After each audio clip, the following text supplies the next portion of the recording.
In the deep silence of winter, where the forests of the Pacific Northwest sleep beneath a sea of snow, one woman's night of compassion would uncover a truth few have ever dared to imagine. Her name was Abigail, 63 years old, living alone in a cabin miles from the nearest town.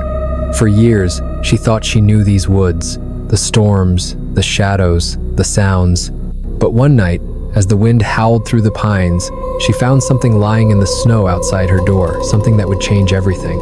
Two small shapes, barely alive, not human, but not quite animal either. What happened next would bring her face to face with a tribe the world still calls a myth. She found two helpless baby Bigfoots shivering and dying in the snow outside her cabin. She brought them inside and kept them safe through the night. But the next morning, something unbelievable happened. When she looked outside, a massive tribe of Bigfoots was silently surrounding her cabin. What followed was unlike anything she had ever experienced. Abigail was 63 years old and lived alone in a small wooden cabin deep in the forest. Winters were always harsh, but she had grown used to the silence, the heavy snow, and the biting cold pressing against her windows. That night, however, the storm was worse than usual. Snow piled up on the roof, the wind slammed against the walls, and the trees groaned under the weight of ice. She sat near the fireplace, adding more logs from the pile beside the stove. The fire flared up, hissed, and pushed back the cold trying to creep inside. Abigail wrapped her shawl tighter around her shoulders and listened to the storm. Nights like this usually brought only the sound of wind and falling snow, but something broke that pattern. At first, she thought it was just the wind shifting direction. Then she heard it again, faint cries carried by the storm. It wasn't the howl of a coyote or the deep growl of a bear. The sound was high-pitched, fragile, and desperate. Abigail froze, straining her ears. The cries came again, short and trembling, like the voice of a child abandoned in the freezing dark. She rose from her chair and moved toward the door. The storm roared as she opened it, sending a blast of icy air inside. The cries were clearer now, right outside the snow-covered cabin. They were too human to ignore and too frail to belong to anything that could survive long out there. Abigail knew she had to look. She pulled the door wider and stepped out onto the porch. The wind lashed against her face, and the snow was so thick it blurred the line between ground and air. Then she heard it again, closer now, thin and broken. She took a few steps forward, her boots sinking deep into the drifts. Then she saw them. Two small figures curled up against the wall of her cabin, half buried in snow. At first, she thought they were lost children left behind in the storm, but as she drew closer, her breath caught. They weren't human. Their bodies were covered in thick, downy fur, their faces broad yet gentle, and their large black eyes blinked at her with fear and exhaustion. They were small, no more than 4 feet tall, and trembling so hard their tiny shoulders shook under the weight of the storm. One whimpered softly while the other pressed close, as if to shield its sibling. Their limbs were thin, their movements sluggish, as if the cold had drained the life from them. Abigail froze. Every story she had ever heard about the creatures of the forest flashed through her mind, the tales of Bigfoot that most people dismissed as legend. Yet here they were, 2 of them, weak and helpless at her feet. Her first instinct was fear. She scanned the dark tree line, half expecting something larger to emerge, but the storm still howled, and nothing stirred beyond the snow. Abigail knew these little ones wouldn't survive another hour in that cold. Whatever they were still alive and they needed warmth. Pushing aside her fear, she knelt down and lifted them, one by one. Their bodies were heavy with wet fur, their skin icy to the touch. She carried them inside, shut the door tight against the storm, and laid them near the fireplace. For the first time, she allowed herself to breathe.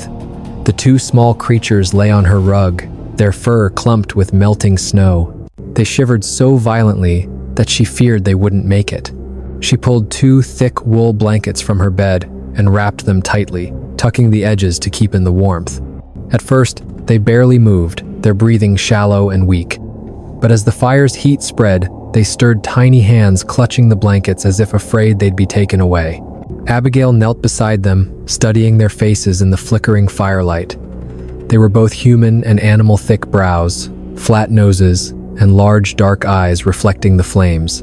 Their small mouths opened with faint whimpers, faces caught between fear and trust. One reached out a hand toward her larger than a child's, but with the same 5 fingers, thick and strong. She hesitated only a moment before taking it. The creature squeezed her finger, trembling but alive. The other crawled closer, pressing itself against her leg as if she were the only safe thing in the world. Abigail went to the cupboard and found a loaf of bread left over from the day before. She tore it into small pieces, softened them in water, and held them out. The young ones sniffed the bread, then slowly began to eat. Their movements were cautious, but hunger won out. She gave them sips of water from a tin cup, which they drank clumsily but eagerly. Sitting by the fire, Abigail felt a weight pressing on her chest. She had no family left, no children, no one to care for. Yet now, 2 small, fragile lives clung to her as if she were their mother. Against all reason, she felt the need to protect them. Morning light slipped through the shutters. The storm had quieted, leaving a silent world buried in snow. Abigail moved carefully so as not to wake the 2 small creatures curled near the fire. Their tiny chests rose and fell steadily, a sign they had survived the night. She placed a kettle on the stove and sliced what was left of her bread for breakfast. The fire crackled, and for a brief moment the cabin felt normal again. But something had changed outside. A sound, not wind, not running water, caught her attention. Abigail stepped to the frost-covered window and brushed away a thin layer of ice with her sleeve. What she saw made her body go rigid. Shadows were moving between the trees. At first, she thought they were tricks of the light, but the shapes grew clearer with every passing second. They were tall, towering. Her eyes widened as she began to count. Not 2, not 10, dozens. The clearing around her cabin was filled with enormous figures standing silently in the snow. Dark fur covered their massive shoulders, and steam rose from their bodies in the freezing morning air. Abigail's hand trembled on the window frame. She counted quickly, 20, maybe 30, perhaps even more. All of them were facing the cabin, motionless and watchful. Their presence was heavy, and their silence louder than the storm itself. Her first thought was of the 2 small creatures still wrapped up near the fire. They hadn't been lost after all. They belonged to these beings, and now their kin had come for them. Abigail stepped back from the window, her heart pounding so hard she could hear it. The little cabin no longer felt safe. The children were no longer alone, and neither was she. Her breath fogged the glass as she stood frozen, staring out into the white silence. The shapes outside didn't move, but their presence pressed against the cabin walls like a physical weight. She knew she couldn't hide. The 2 young ones by the fire belonged to them. If she stayed inside, fear would devour her. Straightening her back, Abigail pulled her shawl tight and walked to the door. Her hand rested on the latch. For a moment, she considered slamming it shut, pretending the outside world didn't exist. But the silence was too deep, the waiting too long. Taking a slow, steady breath, she lifted the latch and opened the door. The cold hit her first. Then she saw a giant stepping out from the group. He was enormous, at least 8 feet tall, with shoulders broad enough to fill the doorway if he wished. His dark fur was thick with frost, and his face was marked by the deep lines of age and authority. He stopped a few steps from the porch and locked eyes with her. Abigail knew instantly this was their leader. Behind him, the rest of the tribe stood perfectly still. Every gaze was fixed on her cabin, on what lay inside. The air hung heavy with expectation. Abigail gripped the doorframe to steady herself. Fear crawled up her spine, sharp and cold, but she kept her hands visible and empty. She made no move to threaten, no move to retreat. Her heart hammered in her chest, yet she held her ground. The leader didn't growl. He didn't advance. He simply looked at her, his dark eyes flicking past her shoulder toward the glow of the fire, where the 2 small ones lay. His meaning was clear. Abigail swallowed hard. She understood. They knew the children were inside, and now they wanted them back. She stepped away from the door and turned toward the fire. The 2 little ones were awake now, their wide black eyes following her every move. They whimpered softly, as if sensing what awaited them outside. Her legs felt heavy as stone, but she forced herself forward. Bending down, she lifted one small body into her arms, then the other. Their fur was warm now, their weight solid against her chest. The moment she held them, they clung to her, gripping her shawl with surprising strength. Step by step, Abigail carried them to the door. The cold air rushed in as she pushed it open wider. A low murmur rippled through the tribe. Dozens of heads turned as the leader stepped forward again, towering over the snow.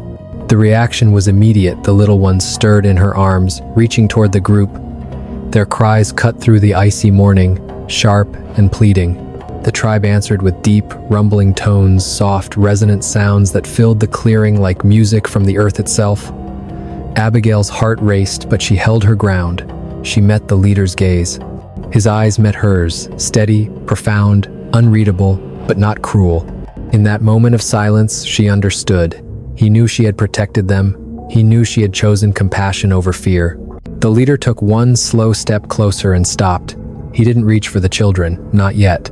He simply stood there, his eyes fixed on Abigail, and, for a brief, wordless moment, understanding passed between them. Abigail had protected what mattered most. The leader raised one massive hand and made a slow, deliberate gesture. The tribe stirred, a low murmur rolling through them, but none moved forward. Instead, two slightly smaller adults stepped out from the group and approached the cabin with cautious, measured movements.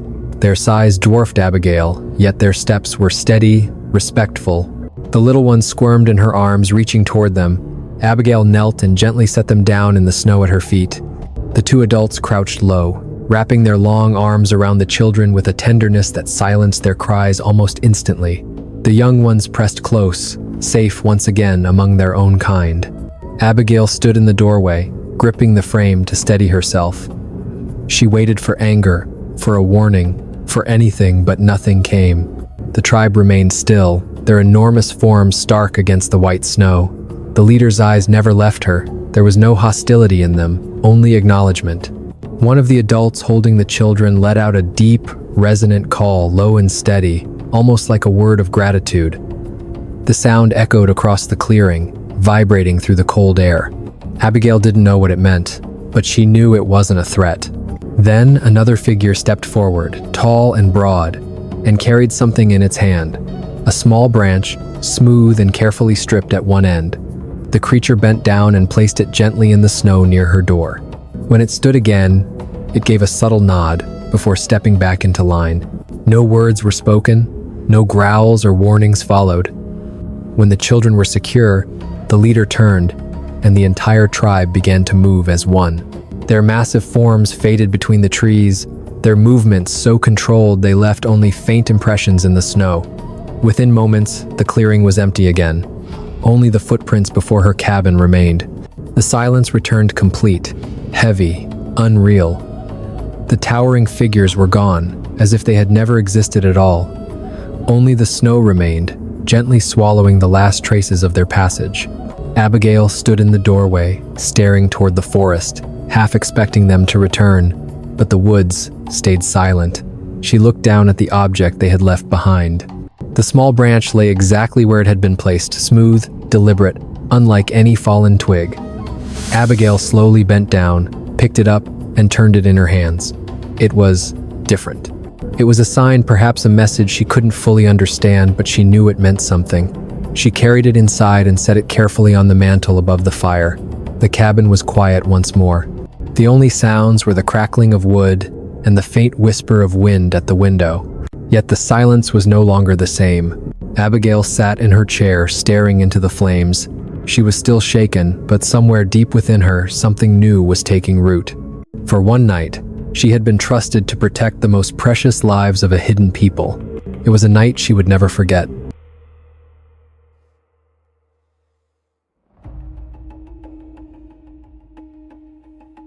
She was alone in her cabin when the sound of two sobbing voices broke through the night. When Bertha opened the door, she froze. Two young Bigfoot children stood there, staring up at her with wide, terrified eyes. They frantically motioned for her to follow them into the dark forest. What she discovered next would shake her to the core, something that would haunt and move her in ways she never imagined. Bertha was 62, a widow long accustomed to silence. Her small log cabin sat miles from the nearest road, tucked deep in the dense northern Canadian woods, where winters came early and lingered late. She'd lived there for years, ever since her husband passed. and the wilderness had hardened her in its quiet way. Life demanded it. Her days were simple, so routine they felt instinctive. She chopped firewood, tended her garden in the short, warm months, and mended old clothes by lantern light. Evenings were her favorite time. After a long day, she'd rest in her rocking chair beside the fire, knitting or simply listening to the crackle of burning logs. The peace suited her. It made her feel safe hidden from the world. But that night, the stillness shattered. A storm rolled in, rattling the shutters and forcing icy drafts through the cabin's cracks. The fire flickered as Bertha pulled her shawl tighter around her shoulders. Then came a sound so strange it froze her in place. At first it was faint, almost drowned by the wind. But when she listened closer, she knew it wasn't a wolf's howl or an owl's cry. It was something softer, almost human. The quiet sobbing of a child, echoing through the storm. Bertha sat motionless, her heart pounding. She had lived in these woods long enough to know every sound, but this was different. Something or someone was out there. Her hand trembled as she reached for her lantern, its light slicing through the darkness. She pushed open the door, stepping into the bitter cold. The wind bit at her skin as the crying grew clearer, now just beyond the tree line. She squinted through the gusts and saw them, two small figures standing near the trees, shivering.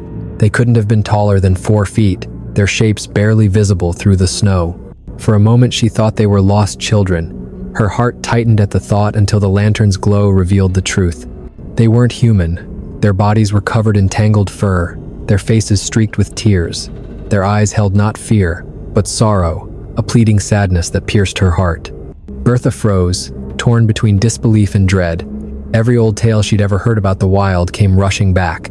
Yet the creatures didn't flee. They didn't growl or charge. They whimpered like frightened children, tiny hands pointing toward the darkness behind them. Instinct told her to shut the door, lock it, and let the storm drown their cries. But something stronger stirred within her, an ache of compassion she couldn't ignore. Despite the fear clawing at her, Bertha couldn't turn away. She gripped her shawl as the cold wind whipped her face. The two small beings tugged gently at the edge of her coat, as if begging her to come. Their whimpers were almost words, their fur-covered hands trembling in desperation. For a moment, she stood frozen on the porch, fear anchoring her in place. What kind of creature would seek help from a 62-year-old widow in the middle of the night? But when she looked into their tear-filled eyes, her heart broke. They weren't monsters, they were lost, terrified children. Bertha took a shaky breath, lifted her lantern, and grabbed her walking stick. "All right," she whispered. "Let's see what this is." The little ones moved quickly, staying just far enough ahead for her to follow. Every so often they'd stop and glance back, making sure she hadn't fallen behind. Each time they did, her resolve was tested anew. The forest was pitch black, branches groaning in the wind. Snow crunched under her boots, every step echoing in the hush. The deeper she went, the clearer the sounds ahead became, not soft whimpers now, but deep, wrenching cries. They came from somewhere unseen, filled with pain. Bertha's heart pounded. Her lantern light danced across twisted roots and low branches. The young ones looked back, eyes glowing, urging her onward. Every instinct screamed for her to turn back to the safety of her cabin. But compassion, stronger than fear, pushed her forward into the unknown. Something or someone was waiting in the dark. The woods opened into a small clearing. Snow glittered under the lantern's glow. There, lying half buried in frost, was a shape so massive it stole her breath. At first, she thought it was a fallen tree. Then it moved, a low, broken moan rising through the cold air. Bertha lifted her lantern higher and froze. A massive female Bigfoot lay on her side, nearly 8 feet long even while collapsed, struggling to breathe. Her chest rose and fell in shallow gasps, huge hands clawing weakly at the snow. The two little ones rushed to her, crying out wildly as they pressed their faces into her fur. One tugged at Bertha's arm, the other clung to her waist, as if begging her not to leave. Her heart hammered so hard she thought it might burst. Every instinct screamed to run, but she couldn't move. The truth was clear now. The children hadn't lured her into danger. They'd brought her to their mother. The giant creature moaned again, her eyes glassy with pain. Around her, the snow was stained dark, melted in patches where blood had seeped through. She tried to lift herself, only to collapse again, shaking the frozen ground. Bertha's hands trembled as she clutched the lantern tighter, her breath caught between terror and sorrow. She wasn't a healer, just a widow with a bit of knowledge about herbs, cloth, and courage. But when she saw the two young ones clinging to their injured mother, helpless and afraid, something deep within her stirred a buried ache of motherhood she thought she'd long forgotten. Fear gave way to compassion. Kneeling in the snow, Bertha whispered softly, "I'll help you, I promise." For the first time, the massive creature's eyes turned toward her. They weren't wild or threatening, but filled with a pleading, almost human expression. Bertha froze, her lantern trembling in her hand. The weight of what she was about to do pressed heavily on her. She was about to touch something the world barely believed existed, something that could end her life in a heartbeat if it chose to. But as the Bigfoot mother's labored breaths grew weaker, Bertha's fear faded. She remembered her grandmother's lessons, the old ways of tending cuts and burns, how to stop bleeding, how to heal with wild herbs. The memories flickered like the glow of her lantern in the dark. She rose quickly, brushing snow from her knees. "Stay with her," she murmured to the little ones, as if they could understand. Then she turned and hurried through the forest, her heart pounding, every shifting shadow alive with movement. By the time she reached her cabin, her hands were numb from the cold. She worked fast, pulling fabric from an old trunk, filling a tin basin with warm water, and grabbing a pouch of dried herbs she'd saved for years. Lantern in hand, she ran back toward the clearing. The children whimpered when she approached, but instead of backing away, they huddled closer to their mother, watching her with wide, trusting eyes. Bertha knelt beside the giant creature, dipped a cloth into the warm water, and gently pressed it against the blood-matted fur. The mother flinched, a low growl rumbled from her chest. Bertha's voice came out calm and steady. "Easy now. I'm not here to hurt you." Slowly the growl subsided. Bertha cleaned the wound, crushed the herbs to fight infection, and wrapped the injury with strips of cloth. The creature's gaze met hers again, steady this time. It was a silent gesture of trust. And the little ones, curled beside their mother, began to see Bertha not as a stranger, but as a protector. She knew she couldn't leave them, not now. The thought of walking away from an injured mother and her fragile children in this frozen wilderness was unbearable. With shaking hands, she gathered dry branches and built a small fire, her lantern casting long shadows across the clearing. Soon, flames flickered to life, their glow pushing back the cold and fear alike. The two young ones edged closer to her, trembling until the warmth began to soothe them. Their cries softened into quiet sobs as they buried their faces in her shawl. Without hesitation, Bertha wrapped her arms around them, surprised by how natural it felt. They weren't human, but their need for comfort was. Across the fire, the Bigfoot mother stirred, her breathing shallow but steadier. The rise and fall of her massive chest told Bertha that the bandages and herbs were working at least enough to keep her alive through the night. Snow drifted softly from the trees, hissing as it met the fire. The forest around them fell silent, as if even nature itself respected the fragile peace in that small clearing. Bertha sat quietly, her heart steadier now, her fear washed away by something deeper. She wasn't just helping wounded creatures, she was part of their struggle, sharing their fight to survive beside the flickering fire. Trust grew between them, wordless, fragile, yet stronger than the cold darkness surrounding them. When the first pale light of dawn touched the treetops, Bertha stirred from where she dozed against a log. The fire had burned low, only faint embers glowing beneath the ash. The forest was still and hushed, wrapped in a silence that felt almost sacred. Bertha turned her eyes toward the injured mother. For a moment, dread gripped her. She feared the worst. But then, the massive body stirred and a faint groan escaped. With effort, the Bigfoot pressed one arm against the ground and slowly began to rise. Bertha held her breath, half afraid the creature's strength might overwhelm her fragile recovery. Yet the mother steadied herself, sitting upright for the first time since Bertha had found her. She was weak, but no longer at death's door. The children squealed with joy, dancing around their mother, tugging playfully at her fur before rushing toward Bertha as if to share their triumph. One clung tightly to her shawl, the other pressed its face into her lap before darting back to its mother. Their relief was contagious, and Bertha found herself smiling through weary eyes. Then came a moment she never expected. The mother looked up, her deep, dark eyes locking onto Bertha's. No words, no movement, just a gaze that carried more meaning than speech ever could. It was gratitude, raw, wordless, and profoundly human. Bertha's chest tightened in the fragile light of dawn. She no longer felt like an intruder in their hidden world. She felt accepted. For the first time in years, she felt she belonged. As the sun climbed higher, the forest seemed to awaken with new life. The Bigfoot mother slowly rose to her feet, unsteady at first, then stronger with every step. Her children pressed close to her, their small arms wrapping around her legs as if they never wanted to let go. Bertha stood silently, shawl drawn tight, watching with awe and quiet sorrow. She had done all she could, and now it was time for them to return to the world that was theirs alone. At the edge of the trees, the mother turned one last time. Her dark eyes met Bertha's, a look filled with trust, gratitude, and farewell, deeper than words could ever express. Then, with her young ones at her side, she melted into the shadows of the forest. Bertha walked back to her cabin, changed her clothes, and sat quietly by the dying fire. She carried with her a secret she would never tell, a night that no one would ever believe, and yet one she would never forget.